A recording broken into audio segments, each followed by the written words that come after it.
और units and dimension का tough से टफ प्रॉब्लम भी आप सॉल्व कर पाओगे।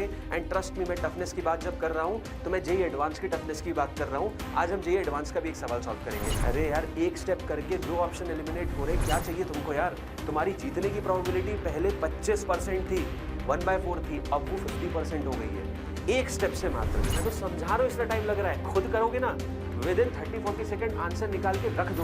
यूनिट्स एंड डायमेंशंस में एक ऐसी ट्रिक का जिसके थ्रू आप डायमेंशंस के सवाल को ऑप्शन एलिमिनेशन से बहुत इजीली कर सकते हो। ध्यान से देखना, एंड तक देखना, मजा आएगा। हेलो एवरीवन, क्या हाल चाल है। आप सभी लोगों का स्वागत है इन्फिनिटी लर्न नीड बाय श्री चैतन्य में। सो बच्चों, यहाँ पे लेकर आया हूं मैं यूनिट्स एंड डायमेंशन की एक लेजेंडरी ट्रिक।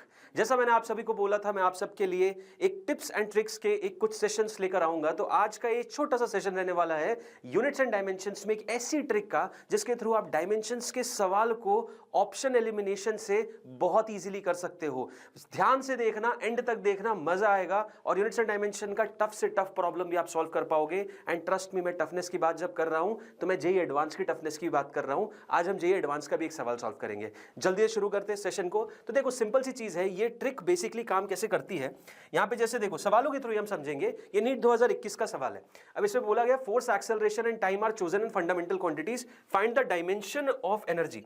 अब डायमेंशन ऑफ एनर्जी बताना है सर, कोई दिक्कत नहीं। हम सिंपल सा अप्रोच ये लिखेंगे, भाई देखो, एनर्जी जो है वो डिपेंड करेगी फोर्स पे भी डिपेंड करेगी, उसके बाद फिर एक्सेलरेशन पे भी डिपेंड करेगी, और उसके बाद फिर टाइम पे भी डिपेंड करेगी। अब मुझे नहीं पता फोर्स की क्या पावर पे डिपेंड करेगी, ए की क्या पावर और टी की क्या पावर, तो मैं ले लूंगा सिंपल सी चीज एक्स, वाई और जेड। तो यानी एनर्जी एफ की पावर एक्स, ए की पावर वाई और टी की पावर जेड पे डिपेंड कर रही है। अब सिंपल सी बात देखो, एनर्जी का डायमेंशन क्या होता है। एनर्जी का डायमेंशन होता है sir M L2 T-2, correct. ऐसी फोर्स का डायमेंशन क्या होता है सर। फोर्स का डायमेंशन हो जाता है सर हमारा ML-T-2। फोर्स का डायमेंशन कितना हो जाएगा सर, ML-T-2, करेक्ट है। ये हो गया पावर x। एक्सेलरेशन का कितना होता है सर, एक्सेलरेशन होता है LT-2, ये हो गया पावर y। और t का डायमेंशन जो सर t है, टू दी पावर z। अब ध्यान से देखो, आपको LHS में क्या चाहिए, आपको LHS में m चाहिए और m की पावर 1 चाहिए। अब RHS में m कौन दे सकता है, RHS में m कौन दे सकता है, RHS में m बस फोर्स दे सकता है। यानी क्योंकि बस m यहीं से मिल रहा है, यानी x की वैल्यू फिक्स हो गई, x की वैल्यू कन्फाइंड हो गई, वो 1 से अलावा और कुछ नहीं हो सकता। यानी एक चीज कंफर्म है सर कि यहां से ही m मिलेगा और m की पावर 1 होना पड़ेगा। यानी एक चीज कंफर्म है सर, x की वैल्यू 1 है। अब आपको जैसे ही एक वैल्यू पता चल जाती है ना, आपको सबसे पहले ऑप्शंस देखने हैं और देखना है कौन से ऑप्शंस में f की वैल्यू 1 है। अब इसमें भी 1 है, इसमें भी 1 है, इसमें भी 1 है, इसमें भी 1 है, कोई दिक्कत नहीं, ठीक है। चारों ऑप्शन एलिमिनेट नहीं हुए। यहां पे आपको कुछ ऐसे केसेस अभी मैं दिखाऊंगा जिसमें आप देखोगे एक एक वैल्यू निकालने पे ही ऑप्शन एलिमिनेशन के थ्रू आपका सही आंसर आ जा रहा है। बताऊंगा, वेट करना। तो यहां पे देख सकते हो चारों ऑप्शन में x की वैल्यू 1 है, कोई दिक्कत नहीं। तो यहां से m हमारा हो गया सेट। उसके बाद बात करते हैं l की। तो अब l कितना चाहिए सर, l चाहिए हमें L2, ठीक है। अब l कौन कौन दे रहा है सर, l ये भी दे रहा है, ये भी दे रहा है। यहां से l की क्या पावर आ रही है सर, x तो फिक्स हो चुका है 1 है, यानी यहां से l की पावर 1 आएगी। अब आपको यहां पे L2 चाहिए, तो यहां पे l कितना आना चाहिए, यहां पे l की पावर 1 आना चाहिए। यानी y की वैल्यू भी फिक्स हो गई है और y की वैल्यू भी 1 ही होगी। यानी यहां पे y की वैल्यू फिक्स, l और l की पावर 2, यानी y भी फिक्स हो चुका है। y की यानी a की पावर 1 कहां है, तो सर यहां है, यहां है और यहां है। चलो, ऑप्शन नंबर डी तो एलिमिनेट हो गया, ऑप्शन नंबर डी नहीं होगा। अब उसके बाद फिर फाइनली बात कर लेते टी की। टी कितना चाहिए सर, T-2 चाहिए। यहां से टी कितना आ रहा है सर, यहां से T-2 आ रहा है। यहां से टी कितना आ रहा है सर, y की वैल्यू 1, यहां से भी T-2 आ रहा है। हमें LHS में चाहिए टी की पावर -2, ये -2 तो यहां पे ऑलरेडी हो गया। ये एक्स्ट्रा मिल रहा है, तो इसको कैंसिल करने के लिए z भाई साहब को टी की पावर 2 होना पड़ेगा, यानी z की वैल्यू को 2 होना पड़ेगा, तभी ये वाला टी की पावर 2, ये वाला टी की पावर -2 कैंसिल आउट कर देगा। यानी करेक्ट ऑप्शन क्या है, टी का स्क्वायर होना चाहिए, यानी ऑप्शन नंबर बी एकदम सही आंसर है। आई होप आप लोगों को चीज समझ में आई, option number B is the right answer, ठीक है। इसी अप्रोच को याद रखना है। और अब चलेंगे हम अगले सवाल पे। देखो, अगला सवाल हमारा जेईई मेन 2019 में पूछा गया है। इसमें क्या बोल रहे हैं, स्पीड भी, एक्सेलरेशन और फोर्स एफ है और फंडामेंटल यूनिट है और यंग्स मॉडुलस डिफाइन करना है। मतलब हमें क्या करना है सर, यंग्स मॉडुलस को v की पावर x पे डिपेंड करेगा, एक्सेलरेशन की पावर y पे डिपेंड करेगा और फोर्स की पावर z पे डिपेंड करेगा। कोई नहीं, वापस करते हैं। जो यंग्स मॉडुलस का डायमेंशन होता है वो कितना होता है, तो यंग्स मॉडुलस का डायमेंशन जो प्रेशर का डायमेंशन है या जो स्ट्रेस का डायमेंशन है उसके बराबर है। और प्रेशर या स्ट्रेस का डायमेंशन कितना होता है, m फोर्स अपॉन एरिया, यानी ML-1 T-2। ये हो गया हमारा LHS। RHS में देखना जरा, वेलोसिटी कितना है सर, वेलोसिटी LT-1 होता है, ये x हो गया।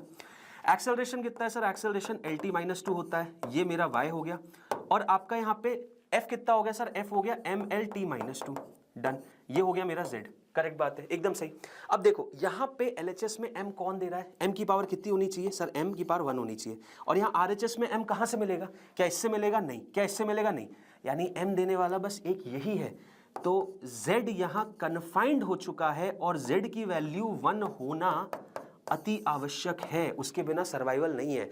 अब z की वैल्यू अगर 1 हो जाएगी तो देख लो सारे ऑप्शन में z कहाँ कहाँ 1 है, इस ऑप्शन में z 1 है क्या, f की पावर, नहीं, रिजेक्टेड, इसमें z 1 है क्या, नहीं, रिजेक्टेड, बस ऑप्शन नंबर सी और डी, देख रहे हो, बस एक निकालने से आपके दो ऑप्शन एलिमिनेट हो चुके हैं। अब इन दो में से ही आपको सही आंसर बताना है। अब एक बार दो को लुक अराउंड कर लो, v की वैल्यू हंट मत करना, एक्सेलरेशन हंट कर लेना, मजा आ जाएगा। अब देखो दूसरी चीज आप क्या देख सकते हो, या तो टाइम देख लो या फिर L देख लो, क्योंकि दोनों चीजें दोनों में मिल रही हैं।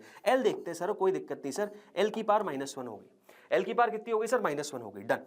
यहां से L कितना मिलेगा सर, यहां पे L x देगा, L की पावर x, यहां कितना देगा सर, यहां पे L की पावर y देगा, और ये Z तो फिक्स हो गया सर, तो यहां से L की पावर 1 आ रही है, करेक्ट बात है, यानी L की पावर x यहां से मिलेगी, L की पावर y मिलेगी, L की पावर 1 यहां मिलेगी, और ये सब मिलके L की पावर -1 बनाएगा। तो ये सारी वैल्यूज को जोड़ना, x + y + 1 will be equal to -1, x + y + 1 equal to -1, तो x + y की जो वैल्यू आनी चाहिए वो -2 होनी चाहिए, ठीक है। क्या मतलब है इसका, इसका मतलब है जो v की पावर है और a की पावर है ना, इन दोनों को जोड़ोगे तो आंसर -2 आना चाहिए।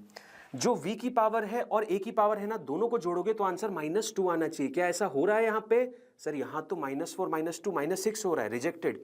यहाँ सर -4 + 2 -2 हो रहा है, option number D is the right answer. बात समझ में आ रही है, क्लियर है कि नहीं है? दो स्टेप्स में आंसर आता है, एक और करते हैं।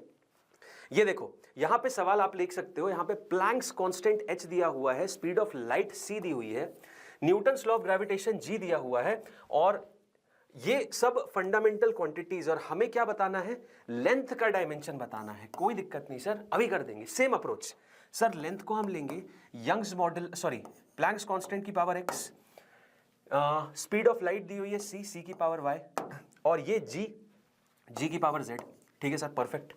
अब लेंथ का डायमेंशन क्या होता है सर, लेंथ का डायमेंशन तो देखो सर, m की पावर 0 होगा, l की पावर 1 होगा और t की पावर 0 होगा, यही हो जाता है हमारा लेंथ, परफेक्ट है। h क्या होता है, h का फॉर्मूला याद करो, energy equals to h nu होता है, यानी h की वैल्यू एनर्जी अपॉन न्यू होता है, यानी एनर्जी इनटू टाइम होता है। एनर्जी का रिलेशन क्या हो गया ml2 t-2 में एक t और, यानी ml2 t-1, ये h का डायमेंशन हो गया। मतलब आपको इंडिविजुअली डायमेंशन पता होने चाहिए। ये की पावर x आ गया, c क्या हो गया, c हो गया lt-1, इसकी पावर y हो गया, और ऐसी g क्या हो गया सर, g मेरा ग्रेविटेशनल कांस्टेंट, यानी fr² अपॉन m², यानी m की पावर -1, l की पावर 3 और t की पावर -2, ये हो गया मेरा z, ये हो गया मेरा पावर z। अब वापस क्या करेंगे सर, देखो यहाँ LHS में m की पावर 0 है सर, ठीक है, यहाँ से m की पावर सर ये भी दे रहा है m, ये भी दे रहा है m, ओके कोई दिक्कत नहीं। तो ये कितना दे रहा है सर m, ये दे रहा है सर m की पावर x, ये m दे रहा है, नहीं दे रहा, ये m दे रहा है, हाँ सर ये दे रहा है, ये दे रहा है m की पावर -1 इंटू z, यानी -z, ठीक है। तो m की पावर 0 जो होनी चाहिए वो m की पावर x और m की पावर -z, इन दोनों के मल्टीप्लीकेशन, यानी x माइनस z 0 के बराबर होना चाहिए। आई होप आपको समझ में आ रहा है। अब x इक्वल्स टू z है, यानी x की वैल्यू सर z के बराबर है, x माइनस z 0 है तो x की वैल्यू z के बराबर है। तो हमें वो ऑप्शन चूज करना है बेटा जिसमें h की जो पावर है ना और g की जो पावर है वो बराबर हो। अब h और g की पावर कहां बराबर है सर, यहां पे h की पावर 1/2, g की पावर -1/2, रिजेक्टेड। सर यहाँ पे h की पावर 1/2, g की पावर 1/2, ये हो सकता है। सर यहाँ पे h की पावर 1/2, g की पावर 1/2, ये हो सकता है। सर यहाँ g की पावर 1/2, h की पावर 3/2 का 1/2 यानी -3/4, सर रिजेक्टेड। अरे यार एक स्टेप करके दो ऑप्शन एलिमिनेट हो रहे, क्या चाहिए तुमको यार। तुम्हारी जीतने की प्रोबेबिलिटी पहले 25% थी, 1/4 थी, अब वो 50% हो गई है, एक स्टेप से मात्र। अब दूसरा स्टेप वापस कर लेंगे। अब क्या लेंथ को उठाना चाह रहे हो? मैं लेंथ को नहीं उठाना चाह रहा, क्योंकि अगर मुझे ये t की पावर 0 दिख रहा है तो ये ज्यादा बढ़िया है यार। t की पावर 0 ज्यादा बढ़िया नहीं है? देखो t की पावर 0 यहाँ है, यहाँ से t कितना मिलेगा यार, यहाँ से मिलेगा t की पावर -x, डन। यहाँ से कितना मिलेगा c सर, t मिलेगा t की पावर -y। यहाँ से कितना मिलेगा t सर, t की पावर -2z, ओके। अब सर t की पावर 0 को ये और ये तीनों मिलके टी की पावर 0 बनाएंगे, करेक्ट। यानी सर -x माइनस वाई और -2z, सर ये 0 के बराबर होना चाहिए, करेक्ट है। अब x इक्वल्स टू z है, क्या है सर? सर x जो है ना वो z के बराबर है, यहां देखो ये दिया हुआ है, तो ये -x -2z, ये -3z हो जाएगा, ये -3z हो जाएगा। यानी y की जो वैल्यू यहां से आ रही है ना सर, y की जो वैल्यू यहां से आ रही है वो -3 टाइम्स z के बराबर है। इसका क्या मतलब है सर? c की जो पावर है ना इसका 3 गुना होना चाहिए with a negative sign. y की जो पावर है इसका 3 टाइम्स होना चाहिए विथ अ नेगेटिव साइन, वो दिख रहा है। ये दो बचे थे, y इसकी पावर है, तो देखना जरा y की जो पावर है 5/2, क्या ये g की पावर का 3 गुना है? अरे सर g की पावर 1/2 है और ये -5/2 है, ऊपर जाएगा तो ये तो सर -5 टाइम्स है, रिजेक्टेड। यही सही आंसर होगा, देख लो ये -3/2 और ये g की पावर 1/2 -3 टाइम्स हो रहा है। आई होप आप लोगों को समझ में आया। अभी नहीं और करेंगे। ये देखो जेईई मेन 2023 का सवाल है, फोर्स वेलोसिटी टाइम दिया हुआ है हमें, fundamental physical quantity, dimensional formula पूछ रहे हैं डेंसिटी का डायमेंशनल फॉर्मूला। कोई नहीं, same approach, rho is equal to force की पावर। ये क्वेश्चन साइड बाय साइड, इस वीडियो को पॉज करो और खुद ट्राई करने की कोशिश करो, ठीक है? खुद भी करो और बताओ मुझे। रो को हमें f की पावर x, v की पावर y और t की पावर z से इक्वेट करना है, करेक्ट है बात? अब डेंसिटी क्या हो जाएगी सर? डेंसिटी होगी मास अपॉन वॉल्यूम, यानी ml-3 और t की पावर 0, ये डेंसिटी होगी। फोर्स क्या होता है सर? फोर्स होता है mlt-2, इसकी पावर में x, करेक्ट। v क्या होता है सर? v होता है lt-1, इसकी पावर में y, और t तो सर t की पावर 0, सॉरी t की पावर 1, t की पावर 1 और उसकी पावर z, करेक्ट है सर? परफेक्ट।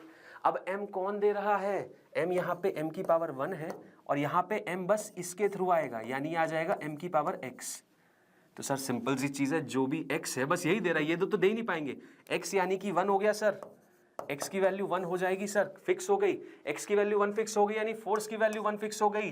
फोर्स 1 कहाँ है सर? यहाँ है, यहाँ है, यहाँ नहीं है और यहाँ है। चलो एटलीस्ट अब 33% तो मैं जीतूंगा, पहले तो 25% ही जीत रहा था। एक तो एलिमिनेट हुआ। अब दूसरा कौन सा उठाने की सोच रहा हूँ? लेंथ उठा ले। x की वैल्यू फिक्स हो गई है, ये देखो ये l की पावर -3 है, करेक्ट। यहां से l की पावर x फिक्स हो गया, x 1 हो गया, तो यहां से l की पावर 1 आ गई, और दूसरा l ये देगा भाई, दूसरा l ये देगा। तो -3 करने के लिए यहाँ पे l कितना आना चाहिए सर? ये -4 आना चाहिए ना, -4 + 1 ही तो -3 होगा, यानी y भी फिक्स हो गया, y -4 होना चाहिए। और y -4 यानी वेलोसिटी की पावर -4, वेलोसिटी की पावर -4 नहीं है, वेलोसिटी की पावर -4 नहीं है, ये तो वैसे ही रिजेक्टेड। वेलोसिटी की पावर -4 है, आ गया answer. Option number D is the right answer. बात समझ में आ रही नहीं आ रही? 2 लाइन में यार, 2 लाइन में आंसर आ रहा है। आप तो, मैं तो समझा रहा हूं इसलिए टाइम लग रहा है, खुद करोगे ना विद इन 30-40 सेकंड आंसर निकाल के रख दोगे। और जैसा मैंने आपको, जैसे ये क्वेश्चन एक और देखो, momentum p, area and time t are taken to be fundamental quantities, find dimensional formula of energy. भाई एनर्जी का डायमेंशन बताना है, चलो कोई दिक्कत नहीं, बताते सर, आ जाओ। वापस एनर्जी को किस में लिखना है? p की पावर x, एरिया की पावर y और टाइम की पावर z। इस क्वेश्चन को भी पॉज करेंगे, खुद सॉल्व करेंगे और फिर उसके बाद इसका आंसर लिखेंगे। एनर्जी का क्या डायमेंशन होता है सर? ml2t-2, करेक्ट है, परफेक्ट। लीनियर मोमेंटम क्या होता है सर? लीनियर मोमेंटम होता है मास इनटू वेलोसिटी, यानी mlt-1 की पावर x। ये क्या है सर? ये हमारा एरिया है, एरिया का डायमेंशन कितना सर? L2। ये हो गया पावर y। t क्या है सर? t तो टाइम है सर, तो t की पावर z। Okay perfect. क्या उठाएंगे सर? देखो m की पावर सर मुझे 1 चाहिए, m की पावर 1 चाहिए, बिल्कुल सर। m कौन देगा सर? यही गरीब दे सकता है, तो यानी m की पावर 1 ये यही होगी, यानी x फिक्स हो गया सर, x1 मेरा फिक्स हो गया, x1 फिक्स हो गया, यानी जो लीनियर मोमेंटम है उसकी पावर 1 होगा। अरे गजब यार, ये रिजेक्टेड, ये रिजेक्टेड, ये और ये सही है, इन दोनों में से एक है। दूसरा क्या चेक करें सर? दूसरा लेंथ ले लेते हैं, यहाँ पे l² होना चाहिए, ये फिक्स हो गया, ये l की पावर 1 ही होगा, तो यहाँ से y कितना हो ताकि यहाँ पे l² आ जाए? सर आपको नहीं लगता y की जो वैल्यू होनी चाहिए, y की जो वैल्यू होनी चाहिए सर, वो 1/2 होनी चाहिए, क्योंकि यहां से अगर l की पावर 1 l की पावर 1 ये 2 हो जाएगा। अगर ये l की पावर 1 l की पावर 1 ये 2 हो जाएगा, यानी y की वैल्यू कितनी होनी चाहिए सर? y की वैल्यू 1/2 होनी चाहिए, क्योंकि 1/2 इंटू 2 1 होगा, यानी y फिक्स हो गया सर, y फिक्स हो गया, यानी a की वैल्यू 1/2 है, a की वैल्यू 1/2 इधर है सर। ऑप्शन नंबर सी एकदम करेक्ट आंसर है सर, ऑप्शन नंबर सी एकदम करेक्ट आंसर है सर। आई होप आप लोगों को समझ में आ रहा है, करेक्ट है। और जेईई एडवांस 1992 का भी सोल्यूशन देख लो, इस क्वेश्चन को एक बार रीड करके देखना, जेन्युइन बोल रहा हूँ, इस क्वेश्चन को रीड करोगे तुम्हें समझ नहीं आएगा हो क्या रहा है। लेकिन इस क्वेश्चन में एक खास बात है, जो भी आंसर्स दिए सबके डायमेंशन अलग अलग है, सबके डायमेंशन अलग अलग हैं, और आपको डायमेंशनली ही इस क्वेश्चन को सॉल्व करना है। हमें क्या पूछ रहे हैं? टाइम पीरियड बताइए कितना है, क्या क्या वैल्यूज दी है, एम, एल और ईटा। एम मास है, लेंथ है एल, और ईटा जो है वो क्या है? ईटा हमारा क्या दिया हुआ है? Modulus of rigidity, modulus of rigidity eta दिया हुआ है। कोई दिक्कत नहीं सर, टाइम को मास की पावर x, लेंथ की पावर y और ईटा की पावर z से इक्वेट कर दो, ठीक है।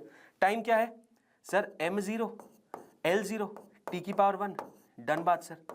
यहां m की पावर ये मास थे तो एज इट इज x आ जाएगा, ये लेंथ है एज इट इज y आ जाएगा। और ईटा, ईटा बेसिकली क्या है? देखो, जो मॉड्यूलस ऑफ रिजिडिटी होता है वो basically Young's modulus, pressure, stress सब एक ही डायमेंशन के होते हैं।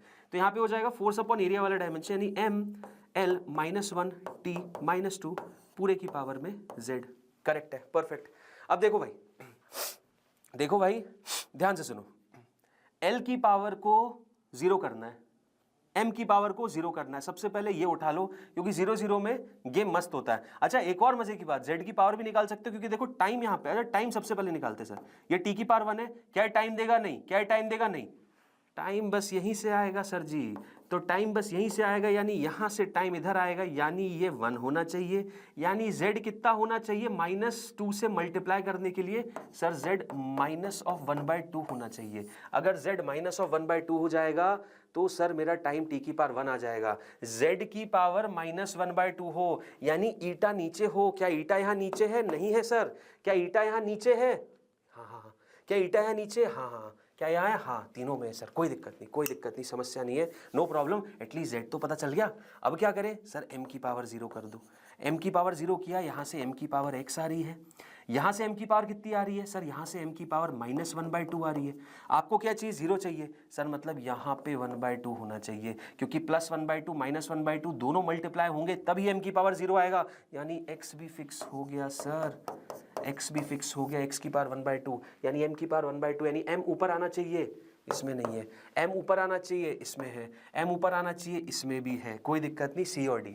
अब लास्ट भाई जेईई एडवांस का तो तीनों स्टेप तक जाएगा मामला, ऐसे मत समझो। और ये l की पावर 0 हो गया, यहाँ से l की पावर कितनी आनी चाहिए? यहाँ से तो देखो z -1/2 है, तो ये l की पावर 1/2 तो दे रहा है, तो यहाँ से l की पावर -1/2 आनी चाहिए, यानी y की वैल्यू -1/2 होनी चाहिए, y की वैल्यू -1/2 होनी चाहिए। यानी सर l जो होना चाहिए, l जो होना चाहिए कहाँ होना चाहिए? एक मिनट, हाँ, -1/2, तो ये 1/2 आ गई l की, और ये -1/2, तो l जहाँ होना चाहिए सर, l नीचे की तरफ होना चाहिए। l कहाँ होना चाहिए सर? सर l नीचे की तरफ होना चाहिए, यानी ऑप्शन नंबर डी एकदम सही आंसर है। जो लेंथ होना चाहिए उसकी वैल्यू कहाँ होनी चाहिए?